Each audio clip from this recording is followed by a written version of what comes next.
The village of Vanderhoof is located in the Nechako Watershed in the north-central British Columbia. On the traditional territory of the Sikas First Nation, the Nechako River flows into the Fraser River and eventually drains into the Pacific Ocean. It has been used as a travel route by many First Nations for thousands of years.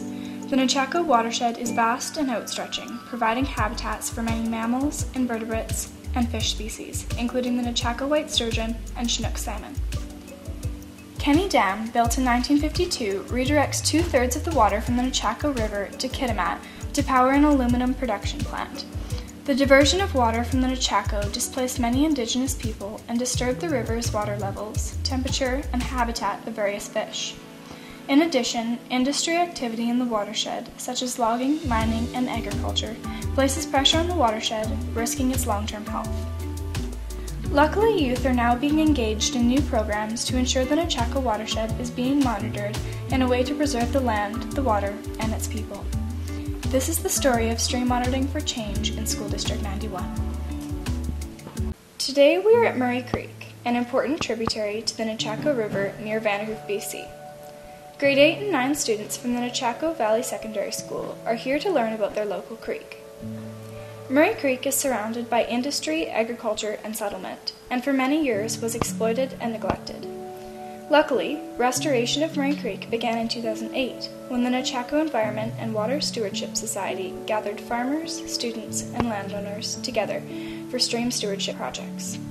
The visible signs of connectedness to the creek are obvious. Farmers working along fertile grounds, birds using riparian zones for nesting, and children learning to fish are all common sights on Murray Creek.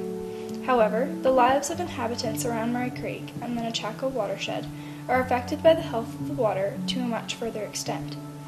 A healthy watershed is important to the physical and emotional health of those around it. Understanding the balance between giving and taking from Murray Creek is important for the long-term success of agriculture, industry, and community health. Streamkeepers is a program designed by the Canadian Department of Fisheries and Oceans. Streamkeepers consists of protocols and modules designed to better the water around us today. The modules are organized to teach community volunteers about different aspects of stream health, such as surveying stream condition, storm drain marking, planting, reporting, identification, invertebrate surveying, cleanout, streamside fencing, community awareness, and stream channel improvement. Today, the students are learning Streamkeepers protocols as part of a pilot stream monitoring program. The program here in Vanderhoof is being implemented as a collaboration between School District 91 and the University of Northern British Columbia. Barry Booth is speaking today. Can you explain the concept of Streamkeepers? Yeah, Streamkeepers is a really neat program. It's been in play for about 20-25 years. It was developed by Department of Fisheries and Oceans. It's a program that enables community groups to really look at streams in their backyards and enable them to assess what the health of those streams are, specifically related to fish and fish habitat. What has your experience been like working with School District 91? Well, I'd have to say that this has been an incredibly interesting, fun, and invigorating experience. One, working with the administration has been really neat. It's been a group of people who have started to realize that there's some real need to facilitate work like this so that teachers can do the things that they want to do for their students. And then to work with teachers who are extremely interested in getting students outside and getting them out in the real world, for lack of a better word, and get them to have some hands-on experience in what it's like to learn outside the classroom. And then to work with some of the students here has been fantastic too. There's just been a real interest in being outside and doing things that are different.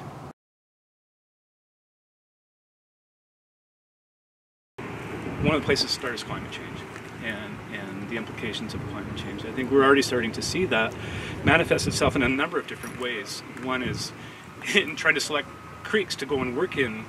There were creeks last year that had water in them that didn't have water in them this year. So that's a real challenge is water security. But how do we know if our streams are healthy? To understand, we need to use the Streamkeepers protocols to dive into the inner workings of our stream's physics, chemistry, and ecology. Our school has decided to test stream health using 3 of the Streamkeepers modules. The first module is to look at the physical traits of the stream and make sure the stream has a healthy flow, solid banks, and a good number of pools for fish to rest in, as well as dead trees to hide under. Here, what was that all about? What we do is we drop the ball into the water and we see how long it takes to get over a certain area. As you can see over there, we have those rocks over there are our 10-meter point. We are measuring how long it would take the tennis ball to float 10 meters. You measured cross-section area, that way we can get the volume of the river, speed of it, so we know how big it is, how fast it's going, how much water is moving, and how much water is in it, so if we need to take out water, we know how much we can before we actually start damaging it. Okay. The second module is to look at the chemical traits of the stream and make sure that the stream has a healthy pH value or acidity. That is, it has enough dissolved oxygen for fish or other creatures to breathe, and the temperature is cold enough for the fish. The third module is to look at the number and variety of freshwater invertebrates living in the creek bottom.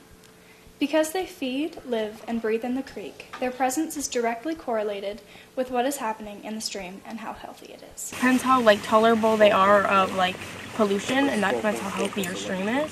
Okay. So if they're not tolerable to pollution There's at 3 all, categories. then it's not very healthy. It's not a very good stream. There's one they're really category, weak. and it was the ones that were immune to pollution and stuff like that. And then there's the second one where they were somewhat, and then there's a third category where they just weren't. So if you found the ones in the third category, that meant they were pretty healthy. Or if you found them in the second category, because that means that those are the ones that can't take the pollution, so there's no pollution going on. Oh, I see. So you found bugs that would indicate that it's a healthy stream? Yeah. Oh, that's really cool. Seeing students and teachers working together in the stream is one thing, but hearing their connections based on the learning they're doing truly shows how the information is being grasped by both teachers and students, and is changing the way they conduct and think of education. So this is a really different form of teaching. It's not in the classroom, so we're, rather than being a pre-planned sort of scripted thing, there's a general plan and then a lot of improvised teaching on the fly. But it's been really neat. One group of grade 9s I took, Mr. Arasena's class, they were the same kids that I had taken in the spring, and it was really interesting to see some of the enthusiasm. So some of our kids who have a really hard time in the classroom, when they're outside, it's an environment where they can thrive.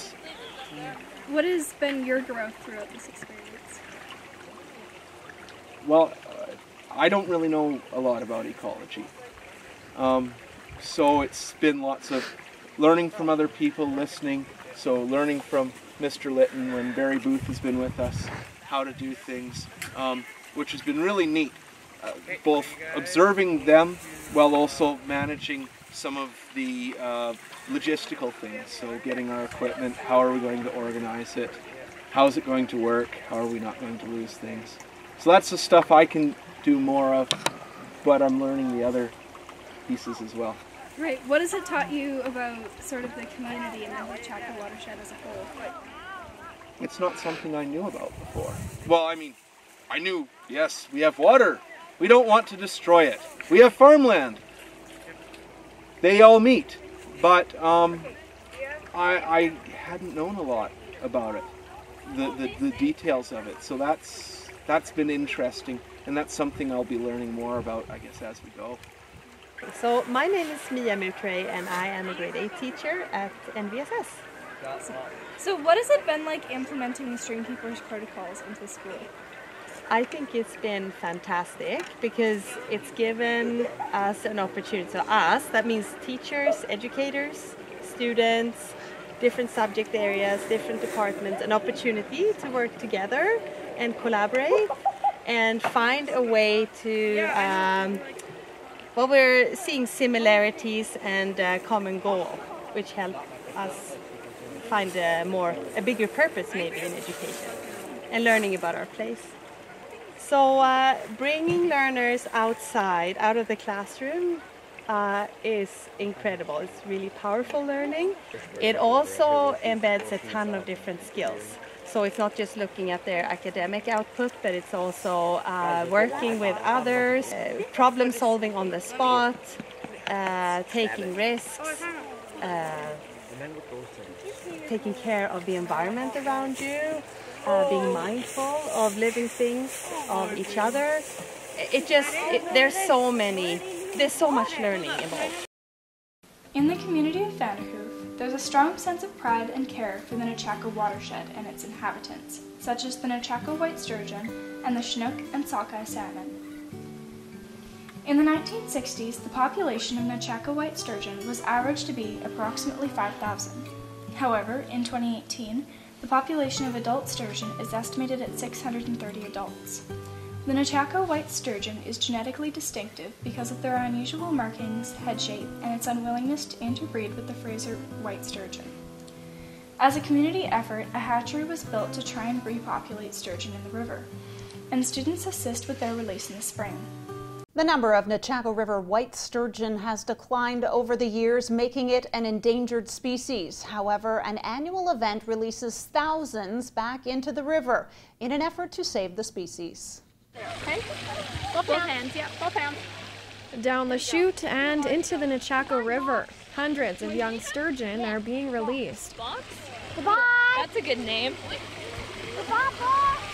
This is all part of the recovery initiative implemented more than a decade ago after the sturgeon were declared an endangered species.